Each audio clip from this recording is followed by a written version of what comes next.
여러분 안녕하세요. 보통 야외에서 흔히 볼 수 있는 풍경만으로 특이하고 멋진 사진을 찍을 수 있지만 그냥 밋밋한 사진을 찍는 경우가 대다수죠. 이번 시간은 간단한 몇 가지 팁을 응용해서 누구나 찍는 식상한 사진이 아닌 특이하고 재미있는 사진을 찍는 방법을 알아보도록 하겠습니다. 야외에서 풍경을 찍으실 때 이렇게 산이나 이런 경치를 기준으로 넓게 이렇게 찍게 됩니다. 자, 그런데 이렇게 찍는 것은 많이 보셨죠? 이런 것들은 많이 나옵니다. 하지만 가까운 데 있는 이런 꽃이라든지 여러 가지 사물을 위주로 찍게 되면 뒤쪽 배경은 또 흐려지게 되죠. 그러면서 나름대로 또 멋진 사진을 연출할 수가 있어요. 이런 사진들은 특별한 기술이 필요한 것도 아니고 간단하게 이용을 할 수 있죠. 자, 이렇게 터치한 다음에 가까이 있는 곳에 초점을 맞춰줍니다. 그리고 찍어주게 되면 이렇게 멋지게 연출이 되겠죠. 이 사진을 찍으실 때 항상 생각하셔야 될 것이 기존에 찍던 사진과 조금이라도 다른 형태, 다른 모양, 다른 구도를 찍으려고 노력을 하시다 보면 이렇게 좋은 사진도 건질 수가 있죠. 자, 또 이런 사진의 경우는 이렇게 가까운 곳에 초점을 맞추지 않고 뒤쪽에 초점을 이렇게 맞추는 거예요. 그렇게 되면 앞쪽은 흐려지게 되고 뒤쪽은 선명해지겠죠. 이런 식으로 원근을 내가 만드는 거죠. 가까운 곳에 초점을 맞추고 뒤쪽에 초점을 맞추고 이런 식으로 해서 이 같은 배경이라도 앞, 뒤에 어느 쪽에 초점을 두느냐에 따라서 사진이 달라지게 됩니다. 자, 이런 것들을 명심해서 찍으실 때 주위 사물을 잘 보시고 여러 가지를 시도해 보시는 게 사진 실력을 높이는 데 많은 도움이 됩니다. 자, 그 다음은 공원이나 숲길 같은 데 가시다 보면 많이 볼 수 있는 이런 풍경들 있죠. 자, 이런 거를 찍으실 때는 여기 보시면 자, 길이나 이런 산책로가 중간에 위치가 되어 있습니다. 자, 이런 것들을 우측이나 좌측으로 미시는 분이 있으신데 길이나 산책로 같은 이런 거는 여기에 풀이 있고 여기 나무가 있고 이 중간은 지금 아무것도 없죠. 이런 경우에 이 산책로나 길이 이 화면을 분할해주는 그런 역할을 하게 됩니다. 그래서 이왕이면 중간에 정확하게 딱 중간을 분리해서 양쪽이 대칭이 되게 만들어주는 게 좋겠죠. 이런 경우에는 나무가 지금 이쪽으로 자라있고 이쪽으로 자라있고 자, 이렇게 해서 중앙을 기점으로 한쪽으로 모이게 되죠. 자, 그러면 사진이 되게 안정감을 갖게 되는 거예요. 자, 그런데 이런 부분들이 우측이나 좌측으로 쏠려 있게 되면 좀 불안해지죠. 그리고 이게 위로 올라가면 불안해지죠. 자, 그러니까 이 스마트폰으로 사진을 찍으실 때 프레임 안에 들어온 이 전체 풍경에서 구역을 나눠주는 뭔가 기준점이 되는 선이 나온다 하면 그런 것들 위치를 어떻게 잡는지를 잘 생각을 하셔야 되겠습니다.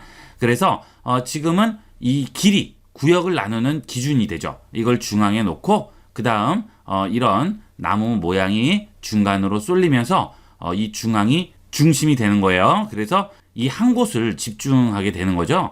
그 다음에 여기 보시면 하늘 부분도 중간이 많이 비어 있죠. 그리고 이쪽은 좀 덜 비어 있어요. 자, 전체적으로 이런 식으로 나와 있어요. 그죠?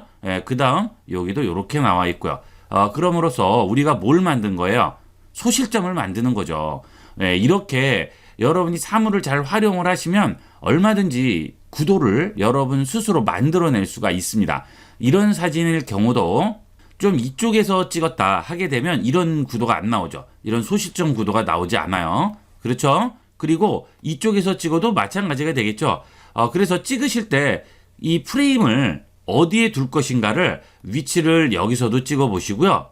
여기서도 찍어 보시고 여러 군데에서 찍어 보시고 내가 보기에 제일 구도가 괜찮은 게 여기다. 그 구도는 이런 지형 지물이나 사물이 어떻게 배치되어 있는지를 잘 보시면서 판단을 하시면 되겠습니다.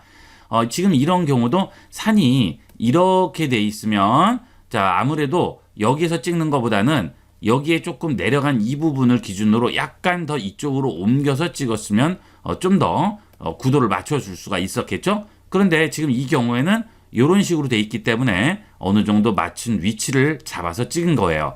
여러분도 조금만 신경을 써서 찍으시면 훨씬 안정적이고 이쁜 사진을 찍으실 수가 있어요.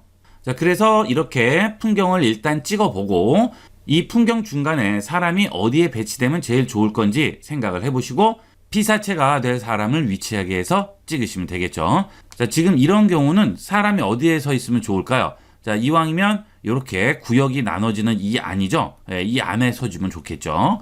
그리고 사람을 찍을 때는 사람이 조금 더 크게 나오는 게 좋으니까 프레임을 좀 더 좁혀서 이 정도로 잡아주시면 훨씬 더 보기 좋은 사진을 찍을 수가 있겠습니다. 사람을 배치를 해서 다른 부분에서 한번 찍어봤는데요. 제가 여러 가지를 보여드리기 위해서 위치를 계속 바꾸면서 찍고 있습니다. 자, 이 부분도 여러 군데서 찍어봤어요. 이런데 여러 군데서 찍어봤는데 지금 여기 있는 꽃 화단에 꽃들이 이런 식으로 지금 배치가 돼 있죠. 그래서 지금 여기에 있는 나무가 이런 식으로 배치돼 있고요. 그 다음에 여기에 나무가 또 있어요. 그래서 전반적으로 이렇게 쏠리는 이런 모양을 만들었죠. 자, 여기도 마찬가지입니다. 자, 이런 식으로. 그래서 사람을 그 중간에 배치를 한 거죠. 물론 이 나무 밑에 사람이 있으면 자, 그 다음에 사람을 여기에 배치시킬 수도 있겠지만 왜 안 했을까요? 자, 옷 색깔이 파란 계열이죠. 자, 근데 여기에 들어가면 초록하고 하면 눈에 확 나오지가 않습니다. 그래서 되도록이면 사람을 여기 있는 꽃 있는 쪽으로 약간 움직인 거죠. 그래서 대비를 좀 시키기 위해서 그렇습니다.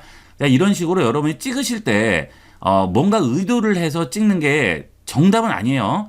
그게 좋은 사진이 될 수 있고 나쁜 사진이 될 수도 있습니다. 하지만 찍으실 때 이런 여러 가지를 감안을 해서 찍는 연습을 자꾸 하시다 보면 한순간에 눈이 확 떠지는 순간이 있어요. 어느 정도 기간이나 찍은 횟수가 쌓이다 보면 순간적으로 눈이 딱 떠지는 수가 있습니다. 그러면 풍경을 보시면 한눈에 딱 들어와요. 아, 여기가 포인트구나. 그렇게 들어오는 데까지는 여러 번 연구를 해서 시도를 해보시는 게 중요하죠.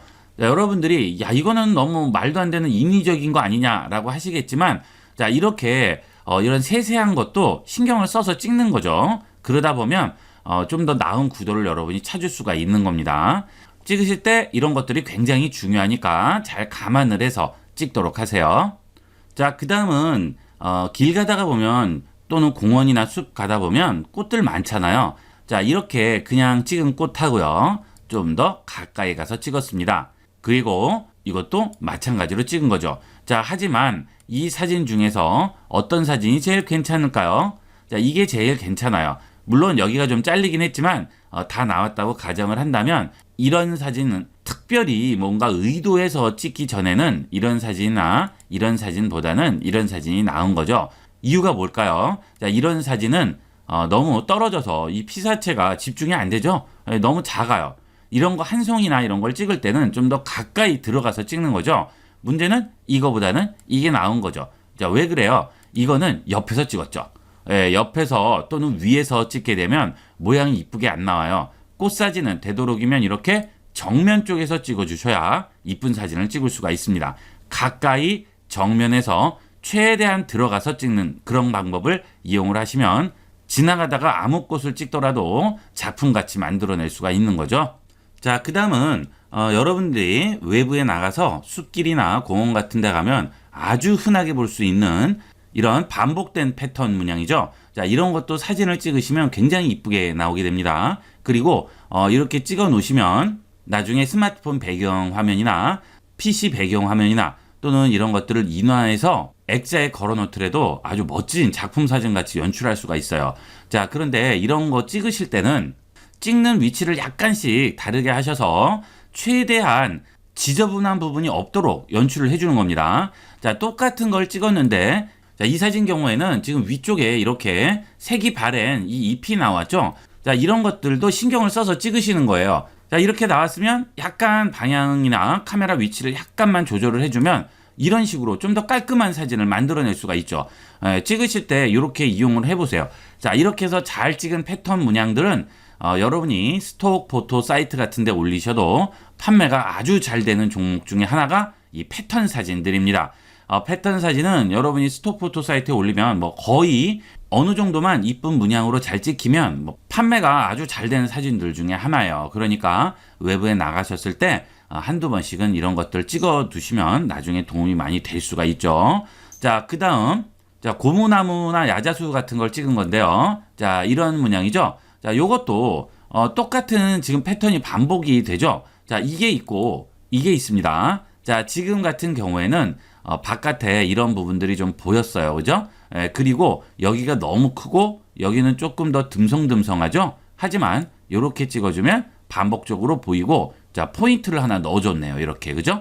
자, 이런 사진의 경우에는 너무 반복만 계속되고 컬러도 단순해서 좀 재미없어 보이는데, 자, 이런 식으로 여기다 포인트를 하나 넣어주시게 되면 단순한 사진이 훨씬 포인트 있는 사진이 되는 겁니다. 저도 이거 찍을 때 나무를 하나 두고 주위에 돌면서 계속 찍어봤어요. 그랬더니 이 사진이 제일 이쁘게 나온 거죠. 이렇게 찍으실 때 여러 가지를 염두해서 찍으시면 좋아요. 자, 그 다음은 또 패턴 중에 뭐 흔히 볼 수 있는 게 이런 패턴이죠. 자, 이런 사진들은 뒤쪽에 배경으로 이런 흙이라든지 이런 게 최대한 나오지 않도록 좀 울창한 부분을 찍어주면 훨씬 더 보기가 좋겠죠. 자, 이것도 찍은 걸 보시면 이런 것도 있어요. 근데 이거는 어때요? 아래쪽이 이런 게 하나 나와 있죠. 그래서 위치를 좀 바꿔서 찍은 거죠. 이게 더 낫죠. 이렇게 찍을 수도 있고요. 패턴 사진은 여러분이 길 가다가도 보시면 정말 많이 나와요. 그래서 지나가시다가 이렇게 반복적인 게 좀 이쁜 모양이 나오면 여러 번 찍어보도록 하세요. 다양하게 찍어 놓으시면 다 도움이 되겠죠. 자, 이런 것도 아래쪽은 땅이 보이고 이런 것들은 땅이 나오지 않죠. 이런 것들이 훨씬 더 낫죠.